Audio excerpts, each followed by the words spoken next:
Hi friends, ఈరోజు ఈ వీడియోలో మనం వైల్డ్ లైఫ్ ప్రొటెక్షన్ యాక్ట్ 1972లో సెక్షన్ 19 గురించి మాట్లాడుకోబోతున్నాం.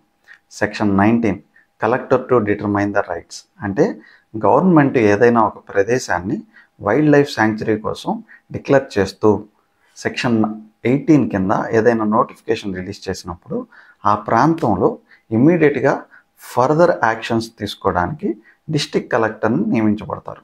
ఈ డిస్ట్రిక్ట్ కలెక్టర్ ఏం చేస్తారంటే ఐడెంటిటీ అంటే ఆ ల్యాండ్లో డిక్లేర్ చేసినటువంటి ల్యాండ్లో నోటిఫికేషన్ రిలీజ్ చేసినటువంటి ల్యాండ్లో ఎవరైనా జనాలు నివసిస్తున్నారా, నివసిస్తే ఎలాంటి తెగలకు సంబంధించినటువంటి జనాలు నివసిస్తున్నారు, వాళ్ళ కమ్యూనిటీస్ ఏంటి, సో ఎంతమంది ప్రజలు ఈ ల్యాండ్లో వ్యవసాయం కోసం వాడుతున్నారు, లేదంటే పశువుల మేత కోసం వాడుతున్నారు, లేదంటే వంట చెరువు కోసం వాడుతున్నారు, ఓవరాల్గా లైవ్లీహుడ్ కోసం ఎంతమంది జనాలు ఆ ప్రాంతాన్ని వాడుతున్నారు అనే దాని గురించి పరిగణలోకి తీసుకోవాల్సి ఉంటుంది.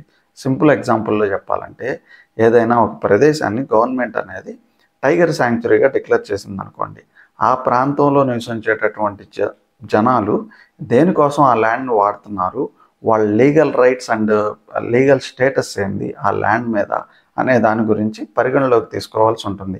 ఎప్పుడైతే ఈ లీగల్ స్టేటస్ అండ్ రైట్స్ అనేవి పరిగణలోకి తీసుకొని సెటిల్ చేయబడతాయో తర్వాతే ఆ ల్యాండ్ని వైల్డ్ లైఫ్ శాంక్చురీ ల్యాండ్గా డిక్లేర్ చేయబడుతుంది. This is all about section 19. Thank you so much for watching.